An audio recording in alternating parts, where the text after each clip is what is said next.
It was just past midnight when the Karuma Pakwach highway fell into that familiar, deceptive calm. The kind of silence that wraps itself around long-distance roads in northern Uganda, where only the hum of engines and the distant chorus of night insects keep travelers company.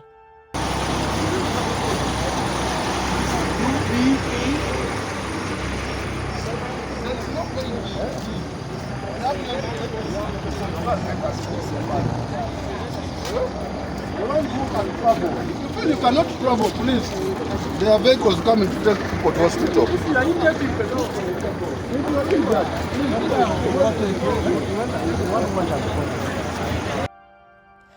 At around 1 a.m., that silence was shattered. The Nile Star bus had been on the road for hours. It had left Koboko earlier in the evening, making its routine stop in Arua city before continuing its journey at 9 p.m. On board were passengers from all walks of life, traders returning home, students, families, and individuals chasing early morning commitments in distant towns. Some were awake, scrolling through their phones or whispering into the night. Others had surrendered to sleep, trusting the road to carry them safely to their destinations. Among them was a young man seated by the window, headphones plugged in, watching darkness stretch endlessly beyond the glass. Across the aisle, a mother gently adjusted a cloth over her sleeping child. At the front, the driver remained focused, eyes fixed ahead, navigating the long highway under dim headlights. By the time the bus reached Lapok Mor Cell in Purongo Town Council, Nwoya District, the night had deepened. The road ahead seemed clear.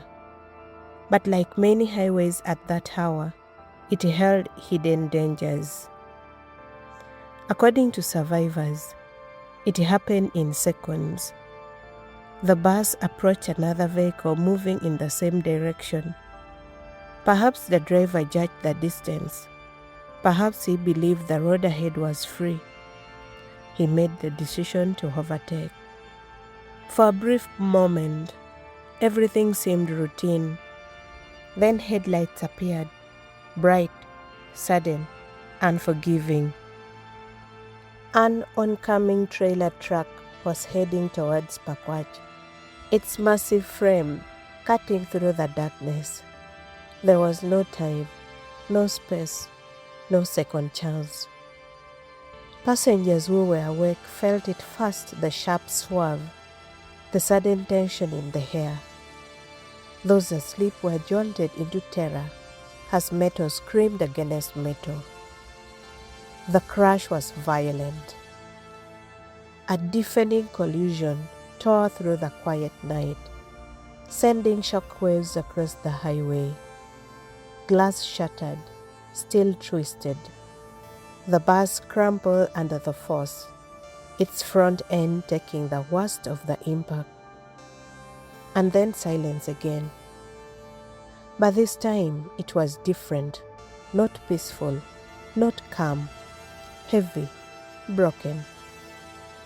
Inside the wreckage, confusion turned into cries. Survivors struggled to understand what had just happened. Some were trapped.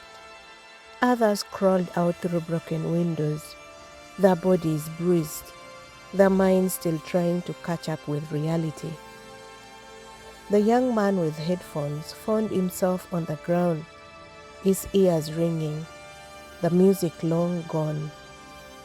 The mother clutched her child tightly, calling out into the darkness, unsure if anyone could hear her. The driver did not survive. Neither did two passengers whose identities were not immediately known. At first, reports spoke of 3 lives lost. But as dawn slowly approached and rescue efforts intensified, the truth became heavier. The number rose. 6 people had died. 6 journeys that would never be completed. 6 families who would wake up to devastating news. 14 others were critically injured, their lives hanging in the balance. Emergency responders worked through the night, pulling victims from the wreckage, rushing them to Anaka General Hospital. Some were later referred to St. Mary's Hospital Lacor, where more specialized care could be provided. In hospital corridors, the atmosphere was tense. Doctors and nurses moved quickly, doing everything they could. Outside, relatives began to gather, some called in the middle of the night, others arriving at first light, their faces filled with fear and unanswered questions. Back at the crash scene, the scale of the tragedy became clearer with daylight. The bus stood mangled, a painful reminder of how quickly life can change. Personal belongings, bags, shoes, pieces of clothing were scattered along the roadside, silent witnesses to the chaos of the night. The Nile Star Bus Company responded swiftly. Rescue vehicles were dispatched both during the night and again in the morning. Their teams worked to support victims, transport the injured, and assist families trying to locate their loved ones. Police officers arrived to secure the area and begin investigations. West Nile Regional Police spokesperson Josephine Angusia confirmed the incident, while further details were directed to the North Kyoga Regional Police. But even before official conclusions, early indications pointed to a familiar and troubling possibility: speed. On the roads like the Karuma Pakwach highway, speed can feel like an ally, helping drivers cover long distances in shorter time. But in moments like these, it becomes something else entirely. A risk, a decision, a split-second miscalculation that can cost lives. As investigators continue their work, questions remain. Could this have been avoided? Was there enough visibility? Was the overtaking maneuver misjudged? Or was it simply one of those tragic combinations of timing and circumstance that leave no room for correction? For survivors, those questions may linger for a long time. For the families of the 6 who died, the answers may never be enough. By midnight, the highway was cleared and traffic slowly resumed.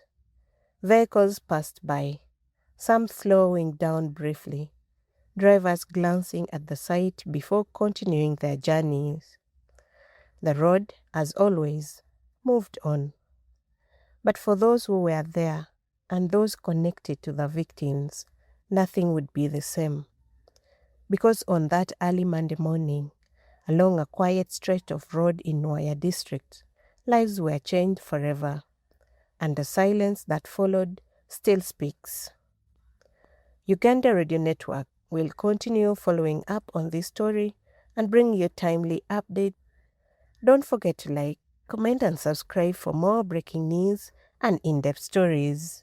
Stories, stories, stories, stories, stories.